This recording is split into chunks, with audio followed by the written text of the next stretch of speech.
suitable salaries. A new survey says that only 3% of workers in the UAE are happy with what they take home. We find out why. But first, to our top story of the night. Just 3% of workers in the UAE are happy with their current salary, and 67% think they receive less money than industry peers. Well, the industry survey also noted that 44% of us didn't receive a pay rise last year, whilst close to half of those that did get a rise were unhappy with the amount awarded.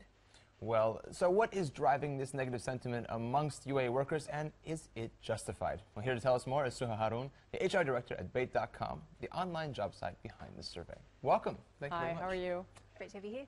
I'm very well. Thank you very much for joining us. So, very interesting numbers. I mean, 3% seems awfully low of people who are satisfied with their salaries, 67% expecting or think that people make more than them within their own industries. What were some other highlights that you saw? You know, the most important thing that this salary survey tells us, it tells us a very interesting story, right? It tells us primarily that the salaries are just not keeping pace with the rising cost of living, okay? And the survey provides a wonderful insight into the perception of people's satisfaction levels with their salary. And there's three ways that why this could happen. First of all, you know, they look around and they see other people potentially being paid more. So there's that feeling that they're getting. That's one. The second is their spending. You know, they have bigger bills to pay. That's a fact. And third, of course, is their savings. And so it just turns out that they're saving less. And there seems to be a bit of a magic number there where one can meet the other. So last year, you know, we had about 40% of people who received salary raises, and they received salary raises around the 15% number. Now, at the same time, people tell us, you know what, 15% is what I'd like to save in terms of my salary. And what ends up happening is, it's, you know, if I have an increase in salaries, that's going to increase the cost of living. The two are related. It's a vicious cycle. One begets the other. And it's a cycle. And what needs to happen is we need to understand the cycle, and we need to understand how to address it so we can solve the problems. So in terms of finding this balance, are you saying then that most people aren't seeing salary increases? Do you feel that they're justified? Obviously, if we are facing a rising cost of living, why aren't companies keeping up with that? Yeah, it's a great question. I think, first of all, you know, it's important that companies understand that this is the general sentiment, all right? And that's one thing that this salary survey can provide you. It provides you information that you can now use to empower people. That's the first thing. The second thing is, now that you know it, you have to address it, right? Maybe it wasn't that clear before. We were coming out of a recession. You know, as we progress throughout the year, things become clearer. Last year, all right, we also had a salary survey, and it indicated that people received salary increases, and that salary increase, I think the number was just under 40% received a 15% salary increase. Now, that's interesting. You know, this year, you know, we had more people that received a similar number of increase, and people are still telling us it's not enough. And so that's just a proof that this is a cycle, and it will continue to feed into itself. I mean, I guess when you're looking at, you know, developed markets, Europe, you know, we still have a lot of talent coming from these markets, coming to the UAE, looking to the east for opportunities. Is this making it easier for companies not to raise salaries because there is that other talent out there just waiting to come in and take these positions? Yeah, it's, you know, the UAE is a great place to live in. It's definitely one of the most desired countries. We're number one when we polled.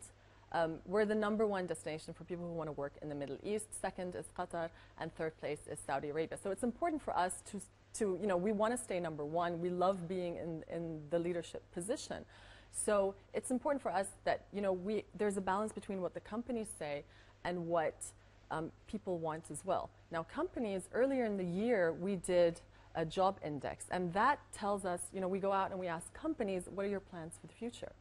So companies have told us that, and actually 2/3 of them have told us that they have amazing hiring plans for the rest of the year. So there's great appeal, there's a need, there's a demand, and people, I think, are flooding in. And that also causes the sentiment for people to feel that, wait a minute, maybe I'm not being paid the the same, because now it's a competitive market. It's a competitive job market out there. Are they being realistic, though? Is this something where maybe we have unrealistic expectations? Just being in Dubai, there's a lot of rumors of high-paid salaries. This whole idea that across my industry, 67% are paid. I believe that other people are paid more than them. Is that realistic?